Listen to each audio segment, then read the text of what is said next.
తమిళనాడు ముఖ్యమంత్రి విజయ్ సంగీత విడాకుల కేసు విచారణ వాయిదా పడింది. వీడియో కాన్ఫరెన్స్ తో విచారణ జరపాలన్న రెండు పక్షాల అభ్యర్థనపై చెంగల్పట్టు ఫ్యామిలీ కోర్టు ఆగస్టు 7కు విచారణ వాయిదా వేసింది.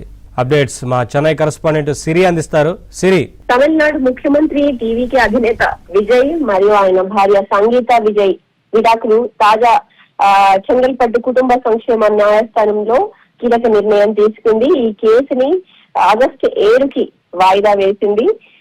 ఇరువురు కూడా వీడియో కాన్ఫరెన్స్ ద్వారా హాజరు కావడానికి అనుమతి కోరగా ఆ అంశంపై తుది నిర్ణయం తీసుకోకుండా అయితే తదుపరి విచారణ ఆగస్టు 7కి వాయిదా వేసింది.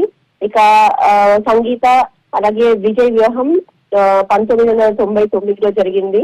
వీరిద్దరికి ఇద్దరు పిల్లలు కూడా ఉన్నారు. దాదాపు 26 ఏళ్ల దాంపత్య జీవితానంతరం సంగీత విడాకులు కోరుతూ పిటిషన్ దాఖలు చేసింది.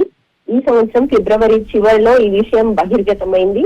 అయితే తన పిటిషన్ లో విజయ్ ఒక ప్రముఖ నటితో సంబంధం కొనసాగిస్తున్నారని, దాంతో 2021 నుంచే కూడా సంగీత విజయ్ తో దూరంగా ఉన్నానని, కుటుంబ జీవితాన్ని కూడా విజయ్ నిర్లక్ష్యం చేశారని, తన పిల్లలను కూడా